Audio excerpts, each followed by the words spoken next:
Your business needs help.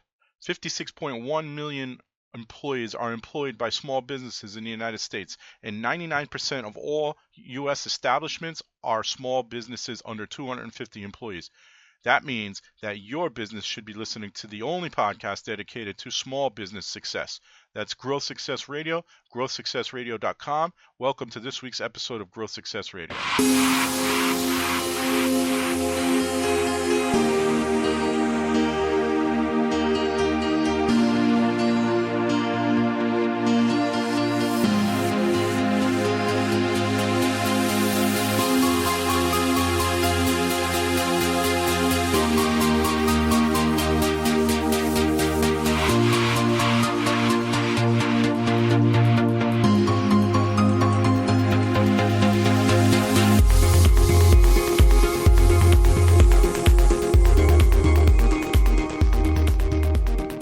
Good morning and welcome to episode 46 of Growth Success Radio. I am Scott Gombar, one of your co-hosts. I have with me today Eugene Resnitsky, my other co-host, so you know him very well. And we have Attorney Kwame, is that right? Yep, Kwame. Kwame Christian. And today we're talking negotiations. This is Growth Success Radio. We are live every Friday, 11 a.m. on Whoza and now Facebook Live, as I am trying to get to Facebook Live. If you want to watch past episodes, you could just go to growthsuccessradio.com, or you could go to iTunes, Stitcher, Google Play, YouTube, or anywhere else where they store our stuff and watch it there. So who's talking? Who did that? That, you know what? That's probably Facebook echoing me again. So there's this like a little bit of a delay when you're trying to connect to Facebook Live, so it always throws me off. All right. There you go. No problem. So there's this like a little good job, Scott. When you're trying to... Awesomeness. All right. Every week that throws me off. Come on, go live. There we go. Good job, Scott. There we go. I heard you echoing, Eugene. All right. Back to it. The show is sponsored by Traeger Insurance. That's why Eugene's on the show. Myself, Scott Gombar, Digital Marketing Agency and Network and Golf. And we talk to small business owners and people that support small businesses every week to learn more about how you can be successful running your small business, right? So since we are sponsored by Traeger Insurance, we're going to give Eugene Resnitsky an opportunity to tell us about Traeger Insurance. Sure. Morning. Good morning, everybody. Good morning, Kwame. Eugene Resnitsky. I'm co-owner of Traeger Insurance Group. We are a independent insurance agency based out of Meriden, Connecticut, serving the entire state. And simply what we do is we speak insurance so you don't have to.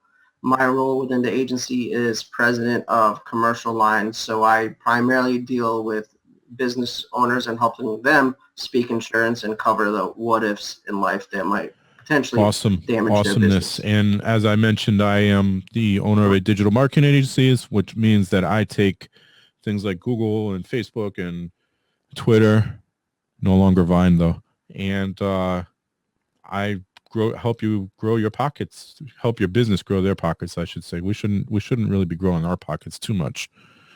And I do that, and I'm a Google certified partner and HubSpot inbound certified.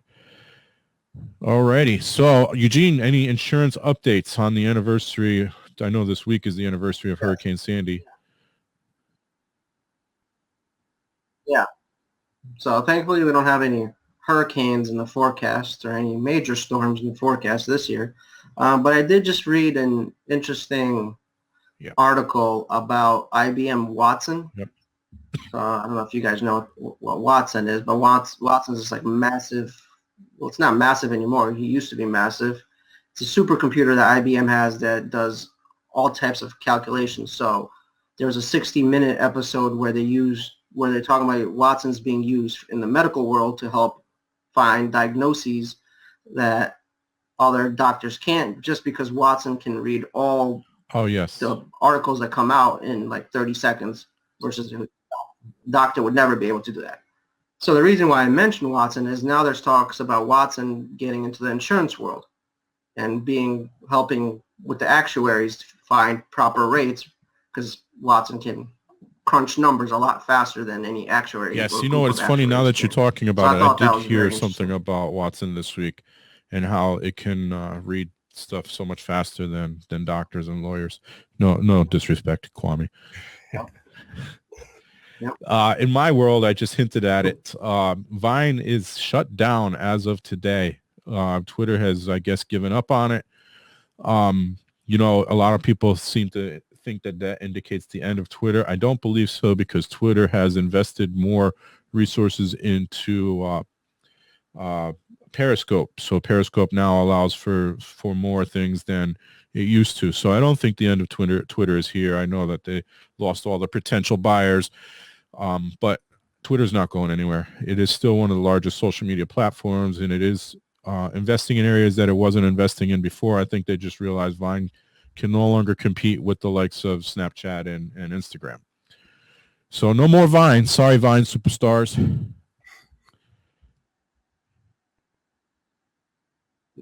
Well, they're all more than Vine superstars now. I mean, you see commercials with them now. That's but right. No more doing I it guess for the there's Vine. no more doing it for the Vine anymore, right? All right. So today we get Yep, to you talk said it to right. Kwame Christian. Did I say that right? Perfect. He focuses on That's correct. negotiating and business law, and you're an attorney. Is that correct? Right. Mhm. And owner of American Negotiation Institute. Okay. Awesome. Yeah, So well, why don't you first of tell all, us a thanks for little having bit me on the show. about I'm that excited. and yourself? Problem. This is my first live stream video interview, so this is a treat for me. But yeah, so I'm a business lawyer, but my real passion is in teaching business professionals how to be more persuasive. And so essentially, to wrap up what I do as a negotiation consultant is I'm helped to make difficult conversations easier while helping to get you more of what you want in the process. And so with my time as a business lawyer, I've had an opportunity not only to grow my own small business, because it was my own law firm. I also had the opportunity to have my hands in a number of other small companies and startups. And so I've seen different opportunities that we've had as small business owners to negotiate, but people don't take advantage of those opportunities because either one, they don't recognize that they can negotiate these things, or two, they don't have the requisite skills in order to do so. And so that was really the impetus behind the American Negotiation Institute, to get that started to help small business owners achieve more growth and more success. Oh, I like how he included growth and success in there. See that? That was awesome. Hey, Eugene, I just have to question you on something. Everything you asked him, you were like, right? Like, I didn't do my research. I mean, Jesus, I I did don't know. research. Sometimes I don't trust you, So, Scott. Kwame, what are some of the areas that you I think don't trust you. businesses can benefit from having better negotiating skills? Yeah, think of it this way. This is a really good way to start. So first of all, a quick definition of negotiation. A negotiation is any conversation where you have two or more people and one or more of the people in the conversation wants something. And so when you look at it that way, with that broad definition, you realize that negotiation is everywhere. And especially as small business owners, we're negotiating all the time. And the people with whom we negotiate the most are the people closest to us. So those will be our clients and actually our families. And some of the biggest negotiations we have are going to be with our family members. So the three goals of negotiation the three goals are: first, we can use negotiation offensively to get more of what we want. Secondly, we can use negotiation defensively to save on expenses. And third, we can use it to strengthen relationships. And any good negotiation is going to really focus on that third aspect. And that's something that people often forget, because when you negotiate the right way, you can end up getting more of what you want and have people like you more in the process. Interesting. So can you help me become a better negotiator with my wife? I could try. You know, there are a lot of underlying dynamics with that one. So Eugene, we're on Facebook Live. You might want to be careful there. When it comes to that. That's okay. She'll appreciate that. So Kwame, what is the difference between a collaborative negotiator and a competitive a collaborative negotiator is somebody who wants to work with the person on the other side. I'll call the person on the other side a counterpart, not an opponent, because I don't want us to get that mindset where we're in a zero-sum game. So collaborative negotiators, think of it almost like think about their counterpart as somebody who's involved in the process as a teammate. And so you're going to work with them to try and find the best deal possible. Somebody who's more competitive is going to look at it more like it's a zero-sum game where my winning necessitates your losing. So that person is going to be a lot more aggressive, and they're not going to be as concerned with your needs as long as their needs are being met. And so right now, my alma mater is the Ohio State University, Moritz College of Law, and they have the top-ranked dispute resolution program in the country.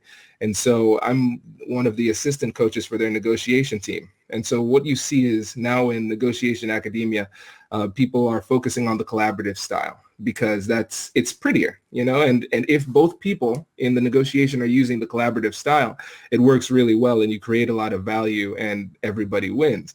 But there's a problem. If you have a very collaborative person going up against a competitive person, you're just going to get steamrolled because you're trying to be nice while they're trying to take everything you have. And so when I'm sparring with the students who are coming through the process, I take a more competitive style to let them know that you always want to start competitive. You always want to start collaborative. But if you realize that you're going against somebody who's competitive, you need to be flexible enough to switch so you don't get steamrolled. So there are two schools, but you need to have a little bit of both if you want to be really successful. Well, that's a awesome explanation, and I think that's really how life works, really. I have to steamroll Eugene all the time, so so how do you work with businesses and business owners? Yeah, so the law firm, I do the transactional law. That's my thing. But with the Negotiation Institute, I have a process. And so people come to me if they have a problem or they're presented with an opportunity and they want help. And so I walk them through my process. The first step is an analysis. The second thing is developing a strategy. And the third part is practicing. Really, the negotiations are won and lost in the strategy and the analysis portion. So, for instance, if I'm even prepping myself for a 10-minute negotiation, like a little phone call, I would prep for about half hour, 45 minutes for that. Because if I prepare enough, that could be the difference between winning and losing in those negotiations. But another aspect is the practicing too, because negotiations can be stressful events, especially when it's a big opportunity for your business. And so what I do is I role play with the people, with my clients. And so we role play twice. We'll role play first, me being them and them being the role of their counterpart. And so that gives them a better idea of what's going on in their minds. And then we role play a second time where they are actually playing themselves. And we lost Eugene. Okay. And the second lost the video. Oh, go ahead. Oh, is he gone? I think he's there. I'm not sure. Okay. Yeah. But the second time we practice, they act as themselves and they actually see how they would perform in the negotiation. And through that process, they're able to perform at a higher level and get more of what they want. It's awesome. So you work hand in hand as a consultant to the businesses, or because I saw that it looks like you offer online courses, maybe? Yes. So the online courses are coming next year. Okay. And so my first course is going to launch in January, and it's going to be a partnership boot camp because during my time as a business lawyer, I've seen a lot of good businesses fail because of bad relationships. And so whenever you're going into a partnership, you have the question of how do I maintain the friendship while having business success? How do I resolve disputes with my business partner in a way that ensures the business is going to proceed and the relationship stays strong? And so with the partnership bootcamp, essentially what I'm doing is teaching business partners how to negotiate with each other, because the relationship can get in the way of the business sometime. And I want people to be able to I want their pain to be alleviated when it comes to the distress between their relationship, so they can focus on what they got into the business to do, and that's making money and helping people. Yeah, I think that's huge. Thank you. Getting along and being able to negotiate or just even talk to your partner about difficult items is huge. Right. And, one thing that we have to remember is that we can't shy away from conflict. And it's important to distinguish between conflict and combat. You never want to get into a situation where it's combat, because in those situations, both parties are warring factions and they are hell-bent on mutual destruction. That's the goal. Conflict really is an opportunity to get more understanding and an opportunity to strengthen the relationship.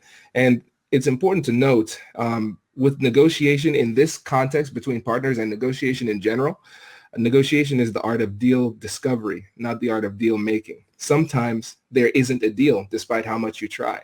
And I would say with half of the partnerships that I've had the opportunity to work with, half of them proceeded and then half of them realized that it wasn't a relationship that could work. And I helped them through that transition.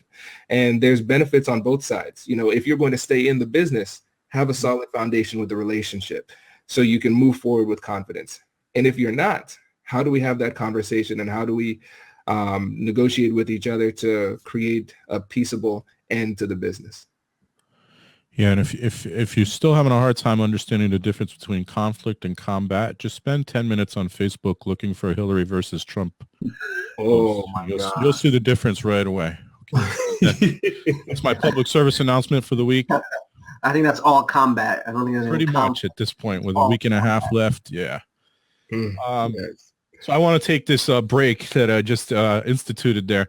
And I want to just remind everybody that we are still looking for people to beta test the networking golf platform. In fact, what I'm going to do is the first 100 people from this episode that hear this episode and go to foursomefinder.com, sign up there. You'll get to test the platform. Eugene's going there right now. Look at him. You get to test the platform and you'll get your first year for free. All right. So do that.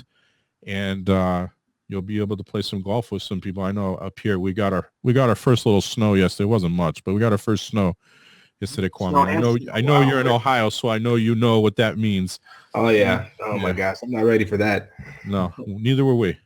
It wasn't much. It was only like half an inch, and it only accumulated on the grass, but still. Yeah, no, it was bad weather. We got snow and then sleet, and then it just rained, and it was disgustingly cold. Yes. Terrible day. And also just a little FYI for you guys, my wife just called me, so this is interesting. She heard you. I told you. Hopefully I'm not in trouble. I'll let you guys know next week if I was in trouble or not. Remember, he's going to be on air next week with a black eye. That's how she negotiates. Yeah, hopefully it's just a little conflict and not turns into combat. That's right. Exactly. And so Kwame, what can business owners expect to take away from working with you? Yeah, so you'll expect clarity, first of all. You'll know what opportunities you have to negotiate and how to go about doing it. That's the benefit, clarity, and you'll have a clear path, a clear strategy, and know how to handle it. We're presented with opportunities to negotiate every day, like I said. Imagine what your business would be like if you're able to legitimately negotiate an extra 5 to 10% on your contracts. I mean, that could be huge. Yeah. Negotiation presents businesses with the opportunity to increase their profit margins without increasing sales or changing any of their business practices. They're just getting better at these critical conversations and better able to negotiate and explain to their potential clients their value proposition. And so one interesting thing too to keep in mind is the difference between negotiation and sales. Because people always focus so much on sales. Well, there's a difference. So sales is the process of getting people interested in your product. And negotiation is after that interest part. And we're deciding the brass tacks. What are the details of this deal? And so a good example is, for those of you who are Shark Tank fans out there, do you both watch Shark Tank? Not regularly, but yes. But yeah, everybody has an idea. Yeah. But so we see these entrepreneurs who come in with these brilliant ideas, and they come in and they say, well, this is my widget. It has XYZ feature. We've been featured in all these magazines, et cetera, et cetera. And the sharks are like, oh, this is interesting. Let me make an offer. And the entrepreneur doesn't like the offer. And then what do? They go back to the features and how it was highlighted in social media, blah, blah, blah. So instead, once they've established the interest in the sharks and they get an offer, they go back to sales. And that's not what the sharks are looking for. They're trying to figure out the details of this agreement. That's where we are. That's the negotiation stage. And so when I work with my clients, I help them to take advantage of those opportunities, and they strengthen relationships with their clients and get more of what they want in the process. That's awesome, and that's a good segue, because one of the things we haven't brought up yet is that you also have a podcast. Oh, yeah. Yes, and you do have, I saw at least one around Shark Tank. Mm-hmm. But I also saw a few others that we're going to talk about. Eugene and I are going to talk about. So one of them was learning to say no. So I wanted to know if you find that people have a hard time saying no, and if so, what advice can you offer? Yeah, no is it's a simple word, but really difficult to execute. Because here's the thing, the reason why it's so tough to say no is because we don't want to disappoint people. We want people to like us. But what ends up happening is that we say no ineffectively. And what happens is people don't like us as a result of it. Or we say yes to something we should have known that we should have said no to, and then we damage the relationship in the process. So what does this look like? So let's imagine we take on a client that we see is going to be a problem. It's a little bit outside of your practice area, but he's a friend, so you want to help him out. And so you should have said no, but now you take it on and you're not performing well because it's outside of your core competency. Now you strain that relationship. So saying no is important. So what I suggest is using the no sandwich technique. And so whenever you say yes to something, you're saying no to thousands of other things. Mm-hmm. And so what I suggest is first starting with your yes. What are you saying yes to? And so in that hypothetical scenario, you're saying yes to staying in your core, in your lane with regard to your core competency and delivering only high value service. And so how I would start off that conversation is, listen, I want to make sure that you receive the best service possible. That is my goal for you. And then you hit them with the no. And the no is going to be short and succinct, and just say, and because of that, I realize that this is not my strength, so I'm going to have to pass on this opportunity. And then you follow it up with another yes. And the second yes is a yes to the relationship. But I want to make sure, like I said, that you receive the best service possible. So I'm going to help you find the right person to help you in this situation. So it's a yes, no, yes. And when you clearly articulate it like that, people accept your no readily, and they appreciate it more. And the relationship is strengthened as a result. That's awesome. That might be the success hack. We pull a success hack from every episode. That might be it, Kwame. Oh, nice. We still have a little bit of time here, so we'll see, but that might be it. No, that was good. That was really interesting the way you broke that down. So you want to say no, but you say yes first, and then you say the no that you really want them to say, and then you follow up with another yes.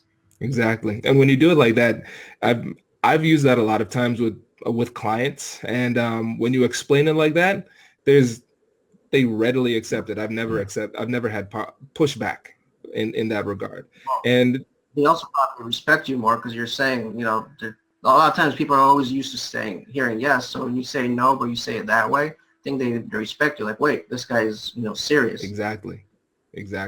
And this is a way that you can say no in the middle of a negotiation too. So if a client says, hey, can I have a $200 discount on your $400 product? You could hit them with the exact same no. It's like, listen, I want to make sure that I deliver high quality content. Because of that, I have to say no to your offer, because at a $200 price point, I cannot deliver the value you need to get through your situation. But what I can offer is this other product that I have, which is at a lower price point that could help you in your situation too. So again, you really tie that up nicely, and there's little resistance as a result. Fantastic advice. So let's shift gears and talk about the negotiation everybody hates, buying a car. We know you have a few podcasts a little bit talking about that. So can you talk a little bit about that process and how somebody can get a better deal for their car? Absolutely. And so with my podcast, Negotiation for Entrepreneurs, I did a 3-part car negotiation series. And so the first part, it kind of just walked through my strategy for negotiation, my framework. So the first section was research, how to prepare for your negotiation. The second episode was tactics, talking to one of my friends who is familiar with the car industry. And the third one was an actual recorded negotiation with me. and the dealership. And because I used this framework, I was able to get 13% below market and over $1,000 off. And so what you need to do is first prepare, not surprisingly. And actually, if you're interested, I have a freebie for your peeps. If they go to AmericanNegotiationInstitute.com/car, you could get a car negotiation guide. And if you just want a negotiation guide in general for your everyday negotiation guide, for your everyday negotiations, go to AmericanNegotiationInstitute.com/prep, and you can get a negotiation prep guide that you can walk through. And so what you want to do is you want to understand the entire situation, know the numbers of the car, get an understanding of the incentives that the dealership is dealing with, and also understand the market too, because your goal is to play these dealerships off of each other. And so the first place you start is negotiate with the lowest price car in the area, get them as low as possible, and then start a bidding war with the two lowest ones. So what I suggest doing is doing it over the phone first before you get there, because once you get there, you are going to be vulnerable to all of their techniques and persuasion, and they'll be like, hey, you like this car? Take a ride in it. You want some water? You know, all those things. So you want to avoid that that persuasion and having a good idea of what you want beforehand. And once you get the number that you want, come in and chat with them. But one thing to really make sure that you are aware of is the financing, because let's say I have a really good negotiation and I get $1,000 off, you know, they're going to focus me on the monthly payments. They're going to say, oh, you know, get these lower monthly payments, and then we'll extend the length of the term. And what actually happens is if I go and negotiate $1,000 off, they might be able to get $2,000 more off of me in interest. Yep. So it's a money-making opportunity for them. And so through that car negotiation series, I give people an idea of those things that they need to watch out for, how to prepare, and how to handle yourself in the conversation. And then at the end, you get to hear me do it and handle the negotiation in an easy way. Yep, I've personally seen that where they came back with an interest rate that wasn't. They ran it through. So we bought a car, a Toyota, like years ago, and we used Toyota for the financing. So we had an interest rate with Toyota. We went to a different Toyota dealership to buy the second car, like probably 3 or 4 years later. We still had the original car, payments on time and everything, and they came back with a much higher interest rate from Toyota again. And we were like, why would we pay a higher interest rate? Right. And then they came back with the same interest rate. I was like, okay, no, that's a little better. And Exactly. It was a huge difference. I don't remember how much of a difference it was, but it was a big difference in the interest rate. So yeah, they will try to get you for sure. They'll find a way to make their money. Absolutely. Their dealerships have, I think there's 4 places where they try to get you, and I remember 3. I don't recall the 4th. Is the price of the car, the interest rate, your trade-in value, and there's a 4th one where they could try to get you. So if the first 2 don't work, they'll just move on to the other 2. Or if one, they just keep moving on. You know, they'll give you a good price for the car, but like Scott, you experienced, they'll jack up your interest rate. Take the floor mats out of your car. Or if the interest rate sucks, they'll give you nothing for your trade-in. We'll give you this nice car, but we're keeping the floor mats. And the steering wheel. And the steering wheel, yeah. There won't be any brakes. So, Kwame, why should, I mean, you pretty much touched on it throughout the interview, but why should business owners learn to negotiate? Yeah, negotiation is the most transferable business skill, because you're going to be doing it at work and you're going to be doing it at home. And your ability to negotiate well has, in both places, will have significant impact on your bottom line in business. And so, you know, the negotiation is just such a powerful tool, because like I said, I already gave the example of the negotiating 10% more on the contracts, but also think about what your business looks like if you're able to negotiate even 5% less on your expenses too. You know, I remember working on one of my clients. She's had a dry cleaning business, and she was moving to a new location. And as a result of the move, of course, it's going to take a while for the clients to come start rolling back in. And so what I was able to do was help her to negotiate her lease. It was a 5-year lease term. Although she already agreed to the terms of the contract, which of course puts me in a difficult situation when it comes to negotiating, I was able to restructure the deal whereby she didn't have to pay rent for the first year. and it pushed Wow. the expenses further down. But by that time, the business would be up and running, and she'd have a good flow of clients. And it was able to give her a little bit more cash flow in that crucial first year. That's awesome. Yeah, we just we have a mutual friend who had to renegotiate her lease. Luckily, it wasn't already signed, but she talked to an attorney, and there were some things in the lease that were questionable, and she got them worked out. Luckily for her, because it would have cost her an arm and a leg a few months later. Yeah. Yeah, for sure. Always get those contracts reviewed, because they're going to be those. It's the devil's in the details. Yeah, That's why you need guys like me to that's right. get in there and spend the time to go through it. That's right. Look for an attorney, because in the long run, it'll save you money. Even though it might look like it costs you more up front, it'll save you money in the long run. That's for sure. That's right. Don't blindly sign anything. Any commitments, especially long-term commitment, it's like a 5-year lease. Don't blindly Give me sign 1 second. it. I'm going to plug this in. About All to right. die. All right. Sorry about that. Yeah, Eugene's been my dying dance. to dance on air today. I don't know what's going on with him. It's Friday. I'm just saying, Let I'm just loose. dancing. It's cool. All right, yeah. It's Friday. The sun's shining on like yesterday, so it's a good day. All right. So Kwame, why did you get into Yeah, I fell in love with negotiating this as a in law practice? school. And so I was at OSU. I had a dual degree. So first my undergrad was in psychology, and then I did a dual degree with law and a master's of public policy. And while I was in school, I discovered negotiation. Like I said, it was a top ranked program in the country, or second ranked at the time. And I took a class, and then when I took the class, like one morning, I was able to come home and implement one of the techniques I used in a conversation with my wife later that night successfully. And I was like, this is magical. I need to learn more about this. And so it really blended my interest in entrepreneurship and psychology together really well. And so I decided to take part in one of those negotiation competitions. And my partner and I, we were able to win the competition at Ohio State, which allowed us to represent the school at the regional competition in Ottawa, Ontario. And we won that competition too, and then made it to the semifinals of nationals. And after that, I was hooked. And I think the reason I was able to be so successful at it was simply because, like I said, I was willing to prepare a lot more, because I was just fascinated with the topic. And so I was putting in more work than the majority of people, and it paid dividends in the competition. So just kept learning it. And once I opened my practice, I saw this was an opening for small businesses. We were missing out on a lot of opportunities to get more, save more, and build relationships. And that's what encouraged me to start the American Negotiation Institute and launch the podcast. It's awesome. You know, you mentioned it earlier too, but I didn't know there were negotiation competitions. I knew, you had the debate team in school. I never knew about negotiation. That's awesome.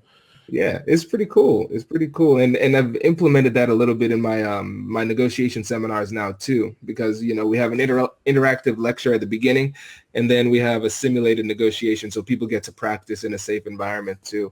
It's a really fun time. Awesome. So Kwame, we do this thing every show. We have this fire round, and it's 4 really quick questions. Okay. They're completely random. However, if you watch past episodes, you may have seen some of them here and there. Okay. But, quickest answer off the top of your head. Okay. This might be dangerous. Let's see what happens. Well, one of them could be dangerous, but we'll see. Well, yeah, one could be dangerous. All right. So, competitive or collaborative? That's not the dangerous one. Okay. Collaborative. That's not the dangerous one either. Collaborative to begin with, and then we reevaluate. Yeah, you seem like a collaborative kind of guy. So Okay. Thank you. Here's the dangerous one. You ready? Mm-hmm. Let's hear it. Cavs or Indians? Oh, Cavs. Oh, okay. I was ready. I was afraid you were going to say something political. I was like, oh no. No. Yeah, we stay away we don't from get into politics. or We're not going to ask you Trump or Hillary. Cavs or sidebar. How do you feel about LeBron when he first came I was back? really impressed that he came back. I was shocked. I think it was first of all, it's a brilliant PR move. And just as somebody who's competitive in the sense, not in like a negotiation sense, but in like, if I'm playing a sport, I want to win at all costs. And not only do I want to win, I want to see how good I am in the process.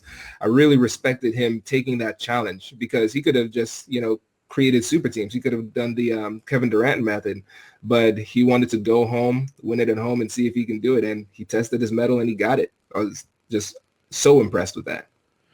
The Kevin Durant method, round one, didn't work out too well.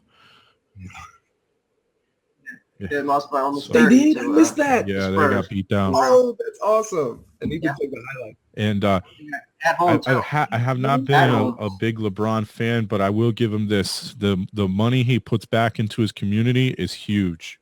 Mm-hmm. Huge. And most of the other big time ball players are not doing things like that. So, and there's also been not a lot of like negative stuff coming out about his personal life. He seems pretty guarded. He's kind of like a Derek Jeter, pretty guarded. Yeah. But moving on from sports. Which is great. Right.